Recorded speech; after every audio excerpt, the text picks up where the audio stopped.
The wind howled like a tormented spirit, and rain lashed against the windows of my car as I navigated the desolate highway. My headlights cut through the darkness, revealing nothing but an endless stretch of wet pavement disappearing into the night. I gripped the steering wheel, my knuckles turning white, my eyes fixed on the road ahead, trying to shake off the eerie feeling creeping up my spine. I had always been cautious about driving at night, especially on unfamiliar roads, but tonight was different. I was running late, trying to make up for lost time during a road trip.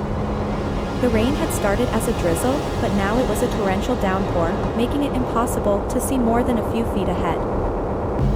A flicker of movement caught my eye in the rearview mirror, and I glanced back, my heart skipping a beat. There was a pair of glowing eyes in the darkness, reflecting my tail lights. I shook my head, thinking it was a trick of the light, but the eyes remained, steadily approaching. I pressed my foot on the gas, urging my old car to go faster. The road seemed to stretch on forever, each mile feeling longer than the last. I checked the time, it was well past midnight. The gas station I had seen on the map should have appeared by now. Anxiety gnawed at me, and I wondered if I had taken a wrong turn somewhere. I couldn't shake the feeling that I was being watched, stalked by something unseen in the night. I decided to pull over and check my GPS, hoping to find my bearings. I spotted a small, gravel pull-off on the side of the road and steered my car towards it. The rain pounded on the roof as I squinted at the screen, trying to make sense of the map. That's when I heard it, the faint sound of a child's laughter carried on the wind. My blood ran cold. There was no way a child should be out here in the middle of the night, especially in this weather. I turned off the GPS and glanced around, my eyes searching the darkness. The laughter echoed again, closer this time.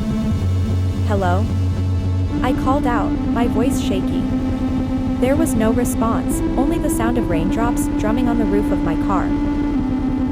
I hesitated for a moment, then rolled down my window, hoping to hear the laughter more clearly. The wind gusted, carrying with it the scent of damp earth and something else, something foul and rotten. I gagged and quickly rolled up the window, my heart racing. I decided it was best to get back on the road and find help as soon as possible. I turned the key in the ignition, but my car refused to start. Panic gripped me. I was stranded in the middle of nowhere, surrounded by darkness and an unknown presence.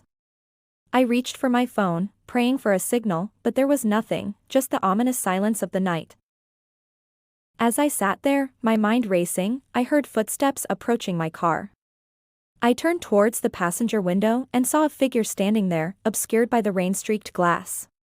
My breath caught in my throat as the figure moved closer, revealing a young girl with soaking wet hair plastered to her face.